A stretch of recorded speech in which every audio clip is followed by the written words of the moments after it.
अखंडमंडलाकारं व्याप्तं येन चराचरं तत्पदं दर्शितं येन तस्मै श्रीगुरुवे नमः।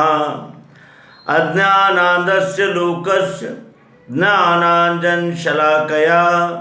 चक्षुरुन्मीलितं येन तस्मै श्रीगुरुवे नमः। श्री सद्गुरु के चरणों में साष्टांग दंडवत करते हुए अपने सभी आत्मरूप और अभिन्न स्वरूप मित्रों का हार्दिक स्वागत समादर है। अध्यात्म विश्व विज्ञान यूट्यूब चैनल पर हम श्री मायानंद जी चैतन्य, उनके साहित्य, उनके विचार और उनका सर्वांग योग सिद्धांत, इसके विषय में चर्चा करते हैं। श्रीमद् भगवत गीता और अन्य संप्रदाय, अन्य पंथ, अन्य विचारधाराएं, दर्शन शास्त्र, संतवाणी आदि का भी विचार अध्यात्म विश्व विज्ञान और अध्यात्म विज्ञान मराठी, इन दोनों चैनल्स पर हम करते हैं।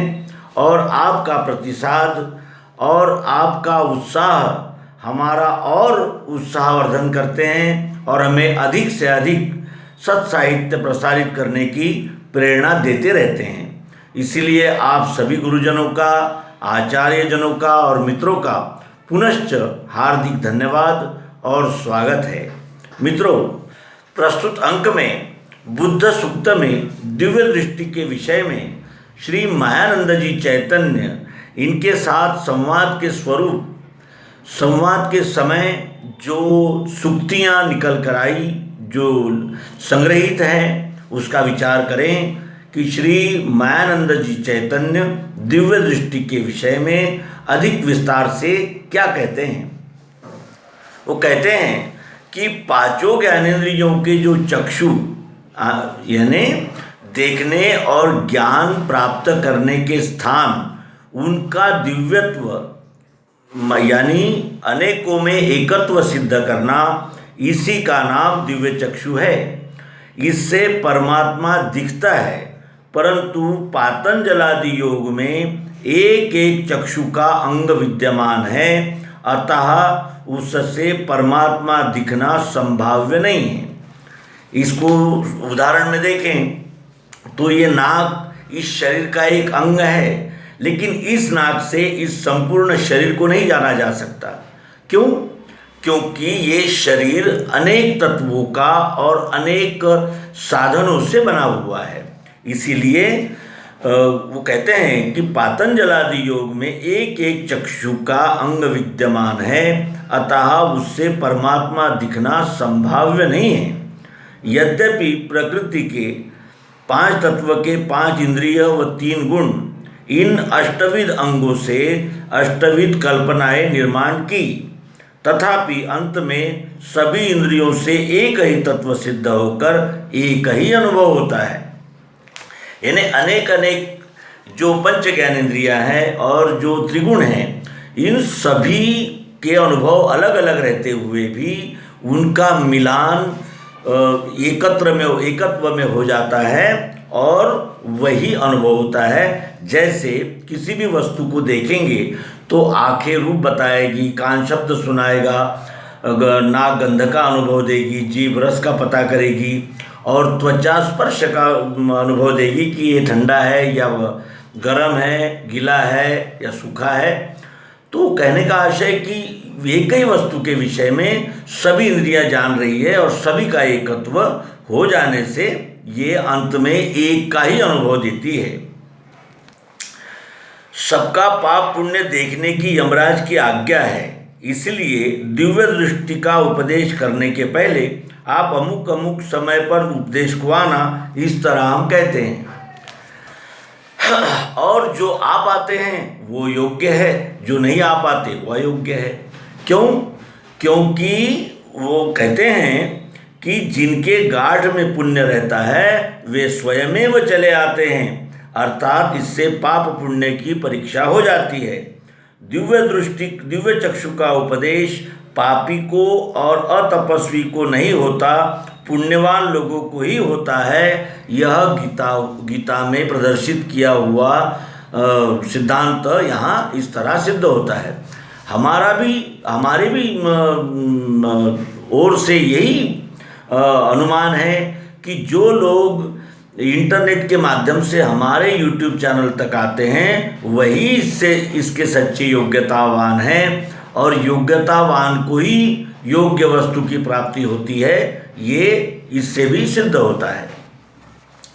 फिर दिव्य दृष्टि के श्रवण से विश्वरूप पर विश्वास होता है। दिव्य चक्षु का श्रवण करने से विश्वरूप पर विश्वास होता है। निश्चय से यानी मनन निधिध्यास से वर्ण पर विश्वास होता है। दिव्य चक्षु का श्रवण किए दिव्य दृष्टि का तो विश्वरूप पर विश्वास होता है। निश्चय से यानी उस दिव्य दृष्टि का दिव्य चक्षु का विश्वास कर लिया, निश्चय होने से मनन और निधिध्यास से वर्ण कर्म पर विश्वास होता है, और स्ववर्णारूढ़ होने से गुरुत्व का निश्चय होता है। अपने वर्ण पर आरूढ़ होने से हमारे स्थान का हमें प्राप्ति हो जाती है, और स्ववर्णारूढ़ हुए बिना गुरुत्व का निश्चय नहीं हो सकता। इन्हें सेवा में कार्यरत रहने वाले का ही यानी स्ववर्णारूढ़ होने वाले को ही ये बोध होता है, और वह न निश्चय कर पाता है और न विज्ञान युक्त भाषण कर पाता है। जो इस विद्या को यानी स्ववर्णारूढ़ हुए बिना जो प्राप्त करते हैं उनके लिए कहते हैं, और इसलिए वह दिव्य चक्षु का उपदेशक भी नहीं हो सकता। यानी कहने का आशय यह है कि श्रवण, मनन, निधिध्यासन इनके अनंतर ही उपदेश का कार्य हो सकता है। फिर वो कहते हैं कि अनेक जन्म संसिद्धिवान पुरुषों के लिए दिव्य चक्षु की ही आवश्यकता है। अनेक जन्म संसिद्धिवान यानी हमारे अनेक जन्मों में इस अध्यात्म की खोज के लिए जो पुरुष लगे हुए हैं उनको दिव्य चक्षु की ही आवश्यकता बाकी रहती है। अन्य सभी आवश्यकताएं उनकी पूर्ण हो जाती है, क्योंकि अनेक जन्म संसिद्धिवान हुए बगैर दिव्य चक्षु का हमें उपदेश भी नहीं हो सकता और आवश्यकता भी निर्माण नहीं हो सकती। दिव्य चक्षु की सप्रयोग युक्ति चक्षुरुन्मिलितम इतने कम समय में गीता में के रहस्य का दर्शन कराने वाली युक्ति है, जो सर्वांग योग में सद्गुरु भगवान श्री मायानंद जी चैतन्य जी ने दी है। लेकिन शब्द भांडार निर्माण करके बड़े बड़े ग्रंथों की रचना करने से जीव अधिक झमेले में पड़ जाते हैं। यानी सिद्धांत तो थोड़ा ही होता है, लेकिन उस पर अनेक शब्दों के भांडार निर्माण करके उस सत्य को यानी आवृत्त कर दिया जाता है, जिससे ये जीव अधिक झमेले में पड़ जाते हैं। इसीलिए तात्पर्य यही है कि सर्वांग योग युक्ति को आत्मसात करने से सभी ग्रंथों का सार हमें प्राप्त हो जाता है। यह दिव्य चक्षु सबको अनन्य भक्ति से या सत्संगति से प्राप्त होते हैं। ये तो हम भी कह सकते, यानी अनुभव भी है हमारा। फिर जगत में एक ही वस्तु है जो ईश्वर है, यह भाव ज्ञान से दृढ़ होता है, और दृढ़मति होने पर सद्गुरु स्वयमेव मिलकर अनुभव रूप दिव्य चक्षु देते हैं। यानी जब तक हमारी ईश्वर के प्रति आस्तिक्य में स्थिति नहीं होती और ईश्वर ही एक है इस विश्व में, यह भाव ज्ञान से दृढ़ होता है, उसके बाद सद्गुरु स्वयमेव ही अनुभव रूप दिव्य चक्षु देते हैं। अनुभव में वृत्ति स्थिर होते ही कर्म की समाप्ति हो जाती है, क्योंकि अनुभव में स्थिर हुआ फिर उसे ये कर्म निश्चित है, वो कर्म करना चाहिए, ऐसा कुछ भी नहीं रहता, क्योंकि उसकी दृष्टि विश्वरूप परमात्मा के साथ अनन्य भाव को प्राप्त हो चुकी होती है। दिव्य चक्षु का कार्य सब गुणों पर होता है। सतोगुणी, रजोगुणी और तमोगुणी, इन तीनों गुणों को धारण करने वाले व्यक्तियों को दिव्य चक्षु प्राप्त होते हैं। दिव्य चक्षु का कार्य इन तीनों गुणों पर होता है। अपि चेतस्सु दुराचारो क्यों न हो, वह दिव्य चक्षु की प्राप्ति से क्षिप्रम भवति धर्मात्मा हो जाता है। वो कितना ही यानी दुराचारी क्यों न हो, लेकिन अगर दिव्य चक्षु को अपने संपूर्ण एकाग्रता से उसने ग्रहण किया है तो वो क्षिप्रम भवति धर्मात्मा यानी तुरंत धर्मात्मा हो सकता है। इतना इस दिव्य चक्षु दिव्य दृष्टि के विषय में यानी निश्चित रूप से कहा जा सकता है। फिर दिव्य चक्षु की विशेषता के विषय में वो कहते हैं कि उसका तात्विक स्वरूप स्वतंत्र अनुभव है। दिव्य दृष्टि दिव्य चक्षु का जो तात्विक स्वरूप है वो कैसा है? स्वतंत्र है। वो किसी मत, पंथ, संप्रदाय, विचारधारा, दर्शन शास्त्र या किसी मत से संबंधित नहीं है। तो वो स्वतंत्र है और अनुभव स्वरूप है। शास्त्र पद्धति शाब्दिक रहती है, उससे इसकी तुलना नहीं हो सकती। कोई भी शास्त्र पद्धति हो वो शाब्दिक होती है, लेकिन उससे इस प्रत्यक्ष यथार्थ प्रयोग की तुलना नहीं हो सकती। शास्त्र की रीति से अनुभव और वस्तु की प्राप्ति नहीं होती, क्योंकि वहाँ केवल शब्द होते हैं। शब्द से अनुभव की प्राप्ति नहीं हो सकती, परोक्ष ज्ञान होता है। किंतु दिव्य चक्षु प्रत्यक्ष अनुभव रूप है।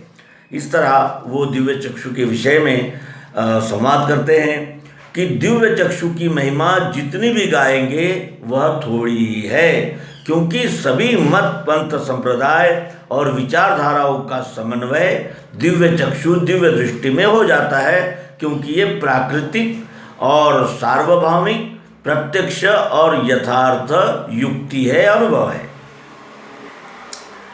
दिव्य चक्षु से सांप्रदायिक कल्पनाओं का नाश होता है।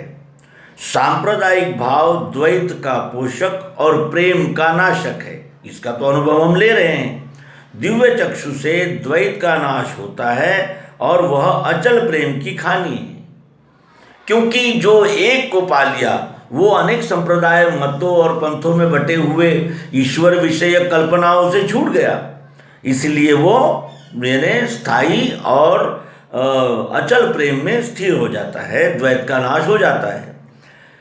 अब सप्रयोग दिव्य चक्षु की प्राप्ति से अनन्यता का सुख अवश्य दिखेगा, यह प्रत्यक्ष फल है। दिव्य चक्षु की प्राप्ति सप्रयोग कर लेने से अनन्यता का सुख मिलता ही है और अनुभव लेने वाले को उसका यानी प्रत्यय आ जाता है। दिव्य चक्षु की प्राप्ति का स्वरूप प्रसन्नता है। दिव्य चक्षु प्राप्त होने से प्रसन्नता की प्राप्ति होती है, जो फिर उससे अलग नहीं हो सकती, उससे स्थायी प्रसन्नता की प्राप्ति हो जाती है। दिव्य चक्षु अपराजय विद्या है। दिव्य चक्षु ये ऐसी युक्ति है कि इसका पराजय हो ही नहीं सकता, क्योंकि ये अनुभविक है। राजा तथा प्रजा इन दोनों का एकीकरण करने वाली है।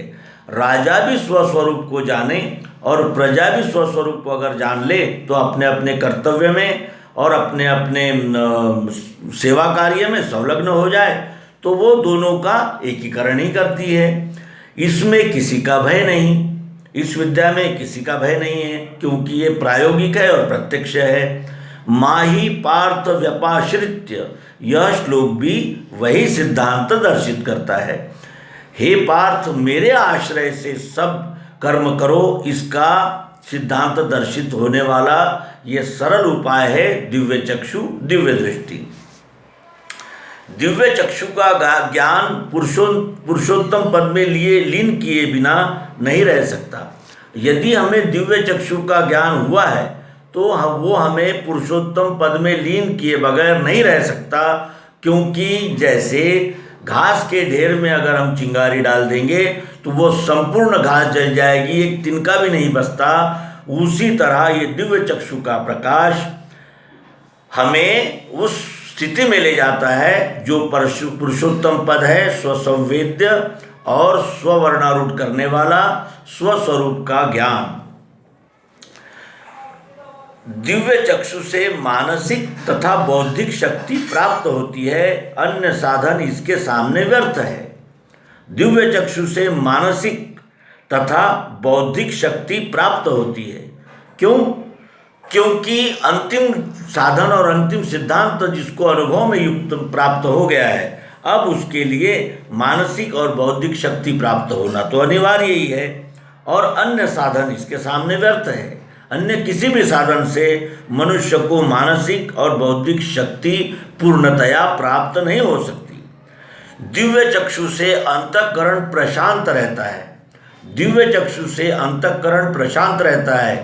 अंतःकरण क्या है? मन, बुद्धि, चित्त और अहंकार, ये हमारा अंतःकरण है। और कान, आँख, नाक, त्वचा, जीभ और ये जो प्रत्यक्ष दिख रहे हैं साधन, ये कैसे हैं?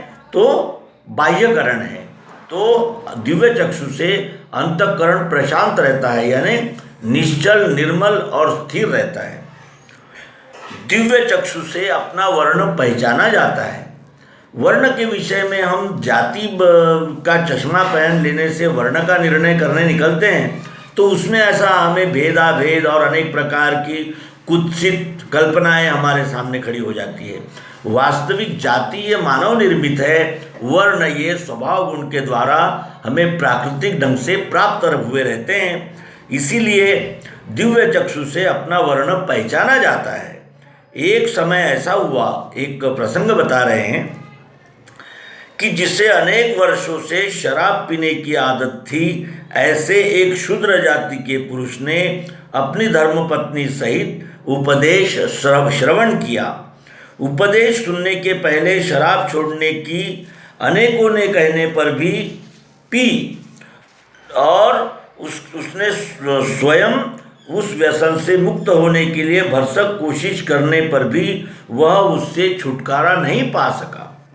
किंतु एक समय के ही उपदेश श्रवण के पश्चात उसका निश्चय हो जाने से उसने शराब छोड़ दी।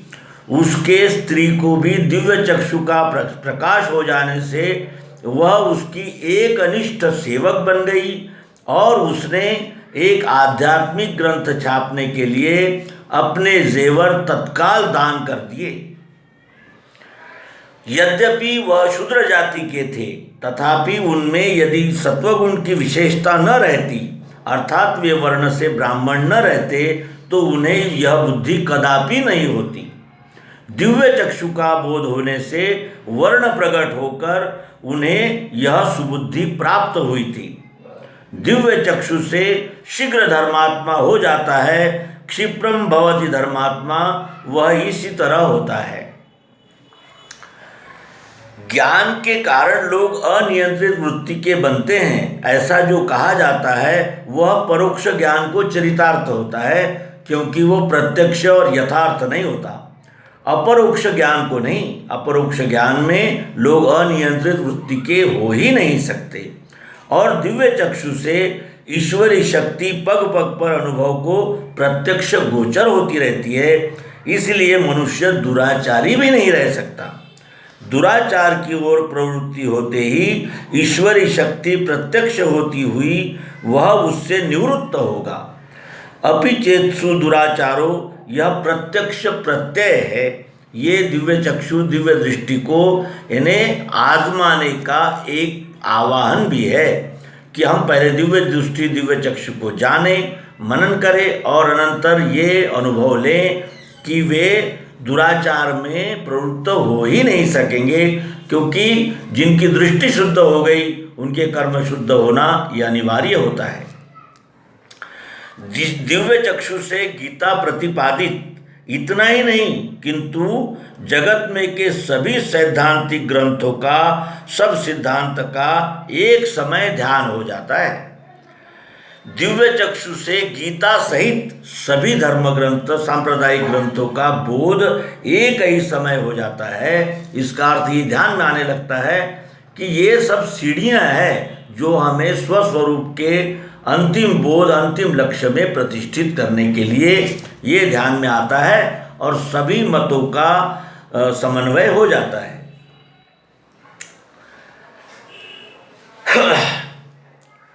दिव्य चक्षु एक बड़ी किमया है।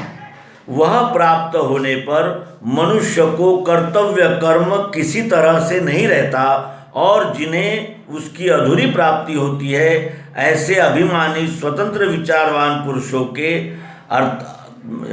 अर्थात जैन धर्मी आदि अनेक सांप्रदायिक बुद्धिमान लोगों के विचार में अथवा भावना में भी इससे क्रांति ही हो जाती है, क्योंकि एक दिशा दृष्टि में आने से मनुष्य का मन स्वयं वही चिंतन मनन करते रहता है। इसलिए ऐसे लोगों के भावनाओं में भी क्रांति हो जाती है दिव्य चक्षु की किमया प्राप्त कर लेने से, और उनके विचार और उनकी भावनाएं पहले के समान नहीं रहती, क्योंकि उसमें मनन के द्वारा मन से मनन होते रहने से उनमें बदलाव धीरे धीरे जारी हो जाता है।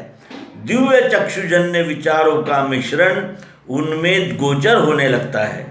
उनके विचारों में दिव्य चक्षुजन्य विचारों का मिश्रण होने लगता है, और ऐसे पुरुषों को पूर्ण बोध न हो पाया तो उनके विचार पूर्ण शुद्ध रहना संभव नहीं है।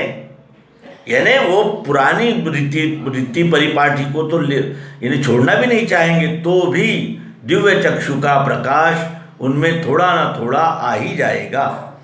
तो दिव्य चक्षु को एक अनार के फल की उपमा देकर उन्होंने एक सिद्धांत बताया है।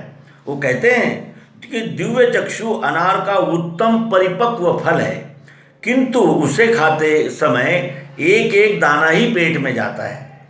अनार में जो अनार का जो स्वरूप है वो दाने दाने में बटा हुआ है, इसलिए वो जब भी हम ग्रहण करेंगे वो एक एक दाना ही पेट में जाता है, और अंत में सब फल पेट में जाकर मनुष्य विज्ञान रूप बनता है।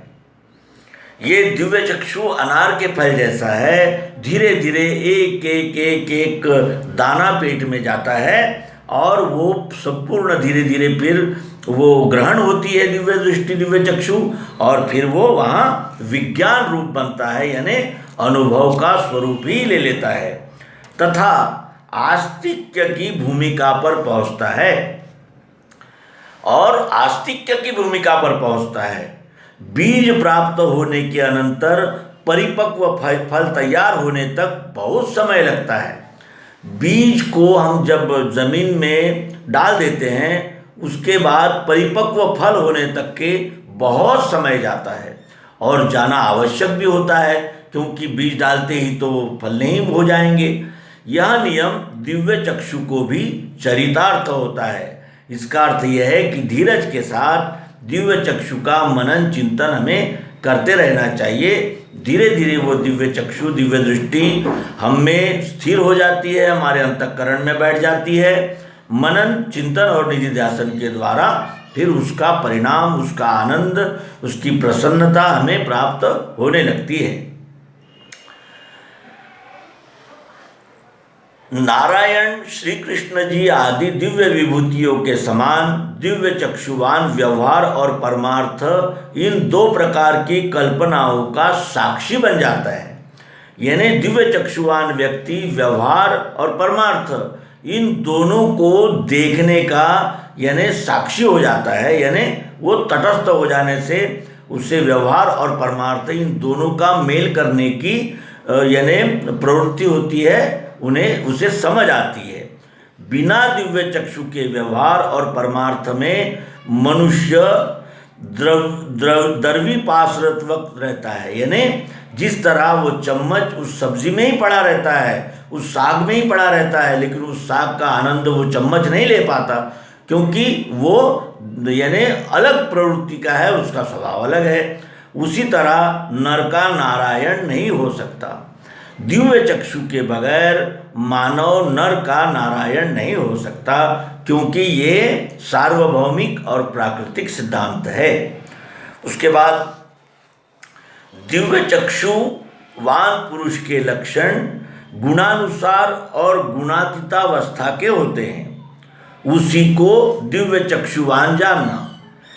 दिव्य चक्षुवान पुरुष को कर्म का बंधन नहीं होता, वह सर्वथा वर्तमानोपि न सह भूयो भी जायते होता है, परंतु उसमें स्वकर्म का कर्तव्य कर्म रहता ही है। यानी दिव्य चक्षुवान के पुरुष जिस प्रकार का उसका स्वभाव गुण होगा उस तरह का होता है। और कुछ जो गुणातीत हो गए हैं उनका गुणातीत के भाव से व्यवहार होते रहता है, लेकिन स्वकर्म का कर्तव्य कर्म रहता ही है, क्योंकि वो अब अनन्य भाव को प्राप्त कर लिया है उसने। दिव्य चक्षुवान पुरुष विश्व कल्याणकारी व अचल प्रेमी होता है।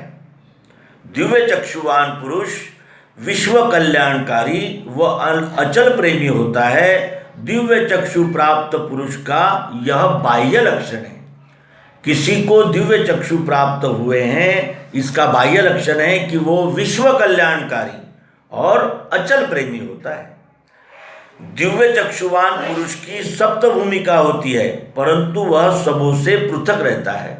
सप्त भूमिका है कौन सी? ऋषि, मुनि, देवर्षि, महर्षि, ब्रह्मर्षि, विभूति और संत, ये 7 भूमिकाएं हैं। तो ये 7 भूमिकाएं उसे प्राप्त हो जाती है धीरे धीरे, लेकिन वह सबों का साक्षी रहता है, क्योंकि वो यानी जिसे कहा जाएगा कि सभी प्रकार के यानी मतो प्रवाहों का साक्षी बन जाता है।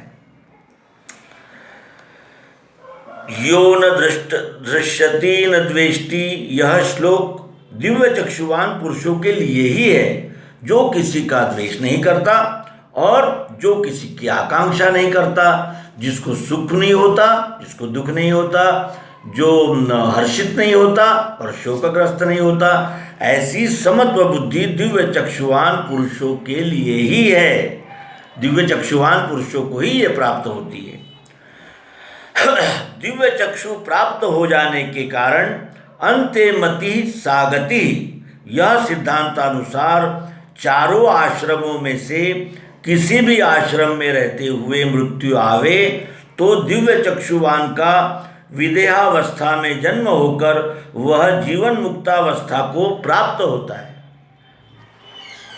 दिव्य चक्षु प्राप्त हो जाने के कारण अंते मति सागति, अंतिम समय में जैसी हमारी मति होगी वैसी हमारी हमें गति मिलेगी। इस सिद्धांत के अनुसार चारों आश्रमों में से यानी गृहस्थाश्रम, ब्रह्मचर्याश्रम आदि, ये 4 प्रकार के जो आश्रम हैं, उनके किसी भी आश्रम में का क्यों न रहे वो, उसमें अगर उससे मृत्यु आती है तो दिव्य चक्षुवान का विदेहावस्था में जन्म होता है। यानी मैं केवल देह ही नहीं हूँ, मैं देह सहित संपूर्ण हूँ। ये विदेहावस्था में जन्म होकर वह जीवन मुक्तावस्था, यानी अब उसकी सभी वासनाएं क्षीण हो जाने से वो जीवन मुक्तावस्था को प्राप्त होता है। ऐसा ये दिव्य चक्षु, दिव्य दृष्टि का लाभ यहाँ बताते हैं। किसी प्रकार का विषय हो, उस विषय का रहस्य एक देशीय कदापि नहीं हो सकता। कोई भी विषय हो, उसकी दिशा केवल एक दिशा नहीं हो सकता, उसका समावेश अनंत में ही होता है, क्योंकि अनंत में ही सबका समावेश होता है। यह दिव्य चक्षुवान पुरुषों को प्रकट हो जाता है। दिव्य चक्षुवान पुरुषों को सभी विषयों के मर्म तक जाने का उसे योग्यता प्राप्त हो जाती है। दिव्य चक्षुवान पुरुषों को आज जो कार्य करना है वह कीर्ति की लालसा में पड़ जाने से बाधक होता है। दिव्य चक्षुवान पुरुषों को जो आज कार्य करना है, अगर वो कीर्ति की लालसा में पड़ गया तो वह बाधक हो जाता है। यानी कीर्ति की लालसा दिव्य चक्षुवान पुरुषों को रोक देती है, बंधनकारक होती है। किसी मूर्ख के बहकावटी लालच में दिव्य चक्षुवान को नहीं फंसना चाहिए। लोभ मूलानि पापानि, अर्थात पाप लोभ मूल है, यह ध्यान में रखना चाहिए। यानी पाप लोभ का मूल है और लोभ पाप का मूल है। इस प्रकार से दिव्य चक्षुवान को सदैव जागृत रहना चाहिए। दिव्य चक्षुवान पुरुषों ने कोई वंदन करे अथवा निंदा करे, इस स्थिति से कार्य करना योग्य है। दिव्य चक्षुवान पुरुषों ने कोई वंदन करे अथवा निंदा करे, इस स्थिति से कार्य करना योग्य है। तो इस तरह हम बुद्ध सूक्त में दिव्य दृष्टि, दिव्य चक्षु के विषय में जानकारी आप तक पहुंचा रहे हैं। आशा है आपको यानी आनंद मिल रहा होगा, आपको यानी प्रेरणा मिल रही होगी। और इसी अपेक्षा के साथ इस अंक का समापन करेंगे। हम ये संवाद जारी रखेंगे और विविध विषयों पर श्री मायानंद जी चैतन्य ने किया हुआ मार्गदर्शन जो बुद्ध सूक्त नामक ग्रंथ से हमें प्राप्त हो रहा है उसे हम प्राप्त करेंगे और उसके प्रकाश में दिव्य चक्षु दिव्य दृष्टि का अभ्यास जारी रखेंगे। इन्हीं शुभकामनाओं के साथ अपनी वाणी को विराम देते हैं। नर्मदे हर सद्गुरु भगवान की जय, विश्वरूप परमात्मा की जय।